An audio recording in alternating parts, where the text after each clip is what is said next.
Hello students, welcome to today's lecture. In this lecture, we are going to discuss about the meaning and measurement of security returns. In the previous class, we discussed about risk and return, and here we are going to discuss about the meaning and measurement of security returns. Let's see the agenda. To know the way to calculate risk and return, how to calculate risk and return, and to understand the relationship between risk and return, what kind of relationship exists between risk and return also will be able to see. And finally, what can we learn out of this particular topic is able to measure the risk and return involved in the common investment alternatives.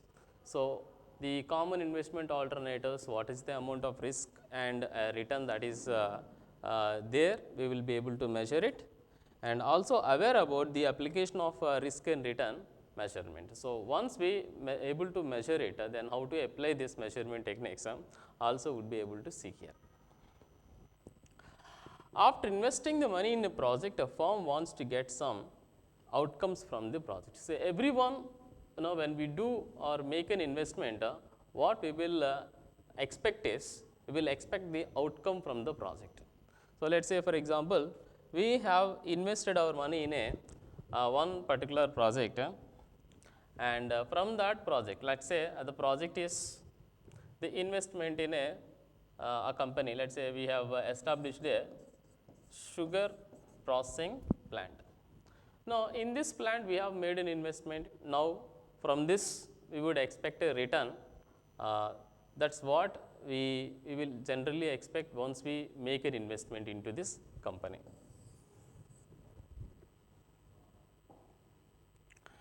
And the outcomes or the benefits that the investment generates are called. So, finally, what is called a return is the outcome that it is generating out of the investment that we make it is called a return. And the wealth maximization approach is based on the concept of future value of expected cash flows from the prospective project. So, from the prospective project means from the coming project, the wealth maximization approach is based on the concept of future value of expected cash flow. So, whatever the money that we are going to expect from the project, let us say there is a project in which we have invested in the initially like 10 lakhs. Then we will expect some kind of return out of the project, say year 1 lakh, year 2 3 lakhs, year 3 5 lakhs, year 4 7 lakhs, etc. So, this way we have invested here and we have generated this particular return. So, these are future cash flows, because year 1, year 2, year 3 and year 4 we are getting these returns. So, these returns are known as future cash flows. So, the wealth maximization approach is always based on the concept of future value of expected cash flow. So, how do we maximize our wealth is just depend upon the what amount of cash flows that we are expected to receive in the future. So, cash flows are nothing but the earnings generated by the project that we refer to as return. Generally, in the project, cash flows means say we have invested, just we have discussed this. So, we have invested 1 lakh rupees in a project. So, year 1 we might get 30,000, year 2 we might get another 40,000, 50,000, etc. So, year on year we will get some amount of return. These returns are known as project returns that are being generated. Since future is uncertain, so the returns are also associated with the degree of uncertainty. This is what we are about to discuss. So, future is uncertain because now the cash flows we are getting is in the future. So, 1 year, 2 year, 3 years after we are going to get the returns. So, since we are getting the returns in the future, since future is uncertain, so our returns also are uncertain. That is the reason why the returns are associated with some risk. So, because the risk is nothing but the variability of return. So, in the future you do not know what is going to happen, that is why the returns also we do not know whether the returns are getting may be realized or may not be realized. That is why the future is all about uncertainty, and it is associated with some degree of uncertainty. In other words, there will be some variability in generating cash flows, which we call it as a risk. That's what uncertainty in generating cash flows is called a risk, okay, or variability in the generating cash flows is called the liquidity in risk.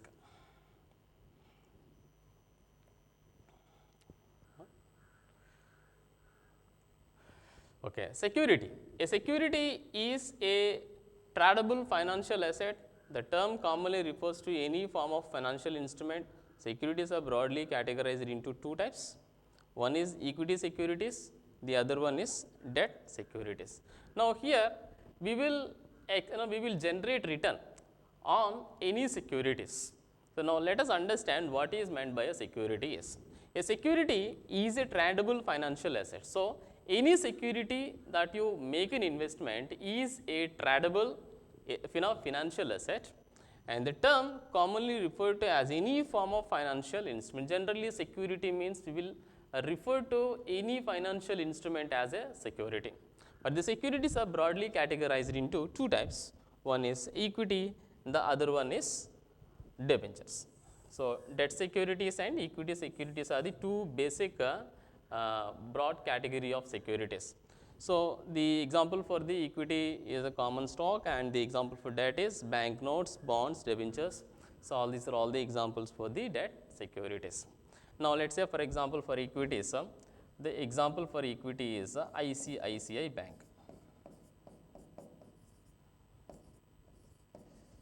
ICICI Bank share.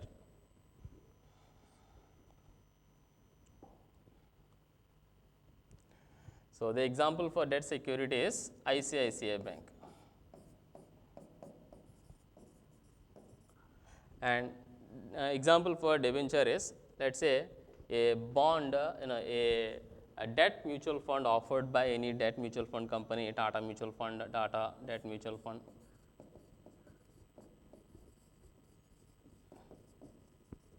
It is of course an example of a debt security. Now, let us discuss about the concept of measuring equity returns. How do we measure the equity returns? Now, first of all, let me tell you about what is an equity investment. Now, how to make an equity investment? Now, here in India, if you want to invest your money in equity market, you need to open demat account with any stock broking company, and after that you will have to open a trading account. So, once you open the demat account and trading account, demat account and trading account. So, once you open these two, then you are ready for making an investment into equity market. Now, you are ready. Now, you entered your orders for any securities, then you will get the shares. Let us say for example, we have purchased Reliance shares.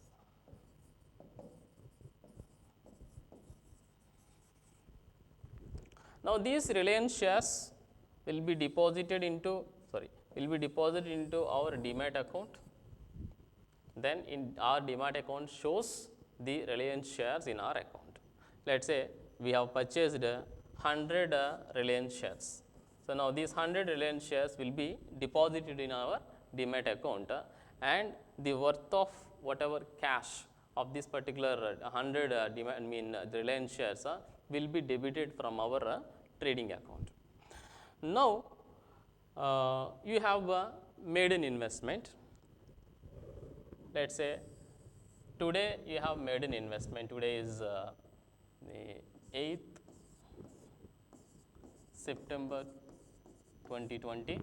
Today you have made an investment.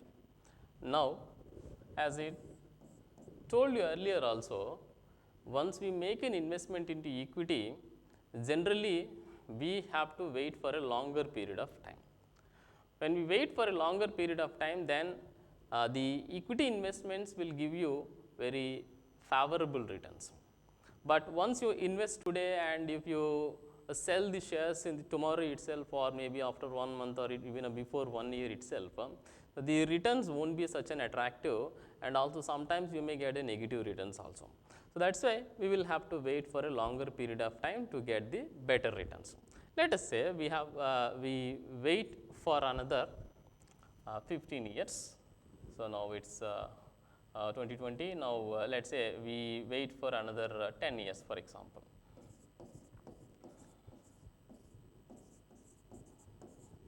Now it's 2030. Now during this particular time, the stocks, whatever the Reliance stock that we have purchased, sometimes it may increase, sometimes it may decrease, but finally at the end of this particular day, the Reliance share may show at some price. Let us say here by purchasing our Reliance share, now the Reliance share price is at somewhere around 2100. Now after 10 years, it may reach to some other area somewhere around 4200 or such. Now our equity share, whatever investment that we have made, has generated some return. How do we calculate the return here? Simply per share, selling price is 4200 minus buying price is 2100.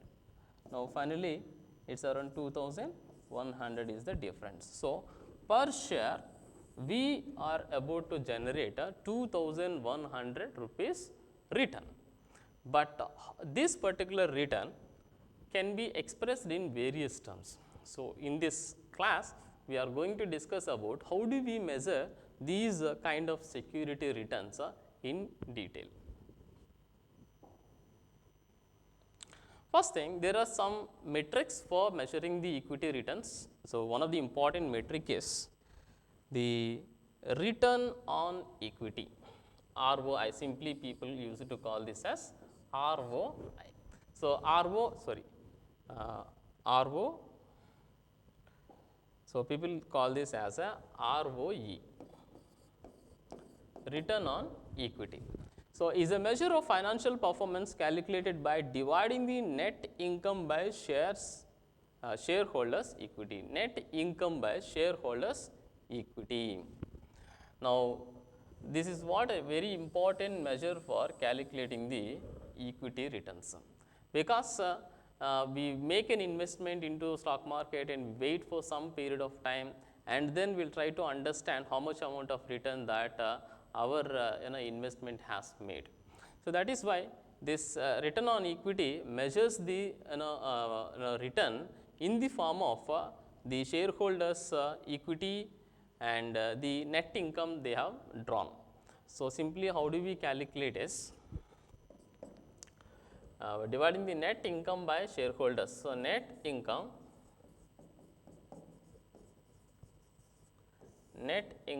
divided by shareholders equity means shares. Let us say for example, net income in the sense total amount of profit that we have been achieved. So just in the previous slide we have discussed, right.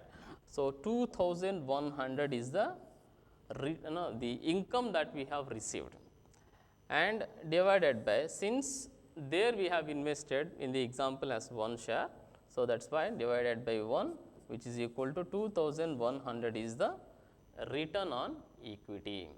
Let's say in the previous example we might have invested 100 shares. In such a scenario, what is the return that we have expected, that we can expect here is the totally net income would be around 2100 into 100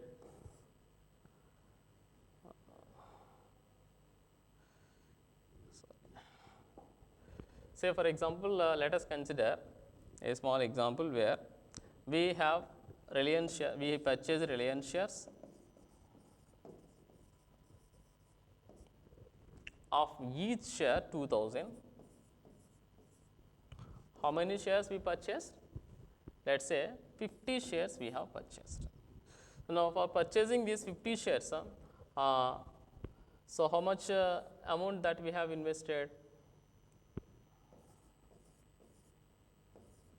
So, 1 lakh is the amount that we have invested. Now, this is year 1. At the end of the 10th year, the total share price has increased it to 2000 to, let us say, 4000. Now, the Reliance share value becomes 4000 into 50, okay. And now, if you sum up this will become 2 lakhs. Now, return on equity means net income, means what is the total amount of income that we have received, means out of this 1 lakh to 2 lakhs, what is the income generated? 1 lakh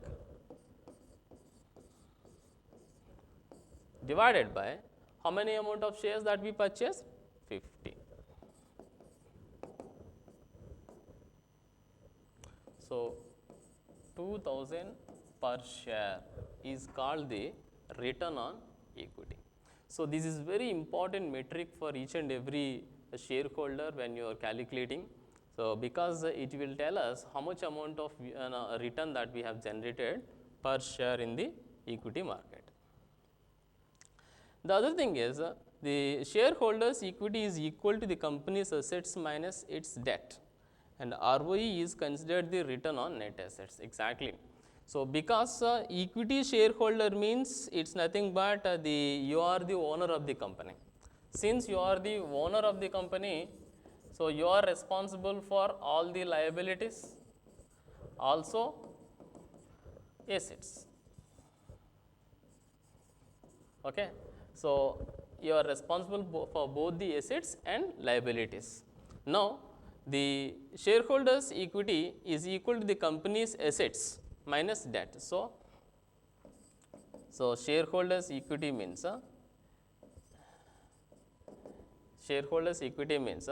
assets minus debt. Whatever leftover money is there, that is only the belongs to the equity shareholders. So, which is only calculated, that is what the return on net assets is considered. And ROE is considered a measure of how effectively management is using the company's assets to create profits. Every time we purchase assets, so let us say company had taken funds from the shareholders and have invested. So, whatever money that it has taken from the shareholders, it is called or it is treated as liability. And using that money, company purchase assets like plant, furniture, land, etc. for doing business. So, they purchase assets. So, in the equity, return on equity, we do understand how effectively these assets were being utilized for generating returns. So, because in the return on equity concept, we will calculate what is the difference between net assets and net liabilities. So, that is how we will clearly understand how effectively the assets were being utilized by the company. And now, see how to measure the debt returns. So, return on debt is another metric, that is ROD, return on debt. So, profitability with respect to firm's leverage. So, return on debt means simply every company will go for debt capital. The main important reason for going for the debt capital is tax reduction. So, we will have to reduce our tax burden. So, if you consider some part of your liability as debt liability, so then whatever the returns that are generated by the company are first being given to the debt issuers.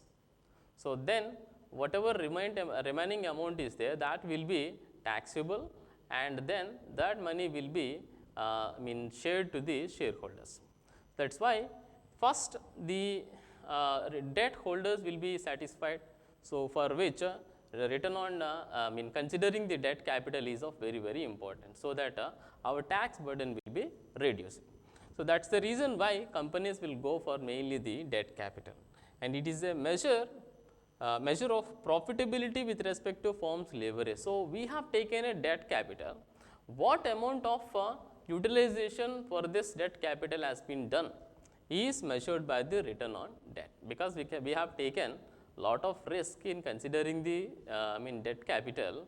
But once we consider this the debt capital, how much amount of leverage that the firm has made it possible, and finally how much amount of return that we have generated using the debt capital. So, for calculating this, return on debt is of very important measure.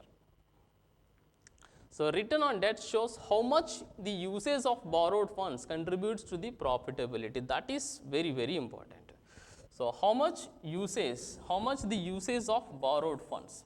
Let us say, for example, from the bank we have utilized 10 lakhs. Out of the 10 lakhs, we paid, let us say, 2 lakhs interest amount. Okay, we have paid 2 lakhs amount as in the case of as in the form of interest, but finally with this 2 lakhs interest amount, can we able to make more returns that are available for the shareholders? It is possible, right? It is possible to make more return, because here in these for 10 lakhs we paid 2 lakhs interest, means almost we paid 20%. Let us say if it is 1 lakhs. So, we have made, we have taken a debt capital of 10 lakhs. Let us say, for example, 10% is the rate of interest. So, then how much will be the interest amount? 1 lakh per year. So, after 1 year it will become 11 lakhs. Now, 1 lakh is the total interest amount that we have paid. Now, for this 1 lakh, how much amount of business that we have done, how much amount of return that we have generated, that is very important. So, that we will calculate using the return on debt metric. But this metric is uncommon in financial analysis. Generally, this metric is not being utilized, because mostly we take the consideration of debt equity measurement and how effectively the equity being generated and all. Analysts refer return on equity or return on capital, which includes debt instead of return on debt. That is what. So, they consider return on capital as the metric. They do not consider only debt, but they consider the capital, means the equity and debt, the combination they consider. That is why there is a less importance for the return on debt metric. Now, see the small video, because why the return on equity is liked by this Warren Buffett, a famous investor. Now, let us say return on debt versus the return on equity and return on capital. Return on debt is less interesting than return on equity and return on capital. The reason being, the analyst does not consider the return on debt as one of the important measure, because they consider the other debt and equity, total capital combination. And the return on equity, net income divided by the shareholders' equity, is followed by the investors who want to know how well the management deploys a shareholder fund. So, finally, shareholders funds being utilized, how the shareholders funds being utilized is of important thing. So, whether it is a debt capital or it is a equity capital, it does not matter for the shareholders, but finally what it matters for the shareholder is how well the funds were being utilized. That is the reason why they always look at the equity holders' wealth. So, that is why return on equity plays an important metric or used by the analysts. That is why return on equity is of much more important for the shareholders. And return on capital, that is net income divided by the shareholders equity plus debt. So, total capital, ROC is nothing but a total capital, return on capital. So, capital in the sense there are main two sources of capital for the company. One is equity capital and the other one is a debt capital. So, return on capital means the return on the total equity and debt.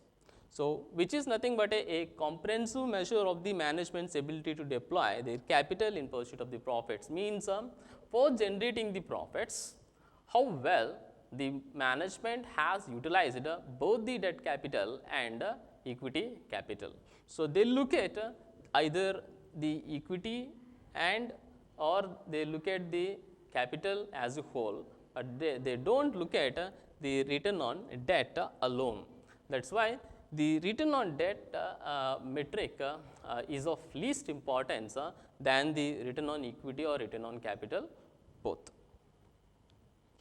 Now, let me conclude this. For every business, what is important is equity capital and debt capital both are important, but from the perspective of the shareholders, it is very important to understand the return on equity and the return on capital both. But since they do not consider the return on debt as one of the important metric, that is why it has been given a less importance than the return on equity or return on capital. And but finally, return on investment is also another important thing, where how much amount of return that they have achieved for the investment what they have made is again another important aspect. Now, let us see a small quiz on today's topic. ROC stands for return on capital.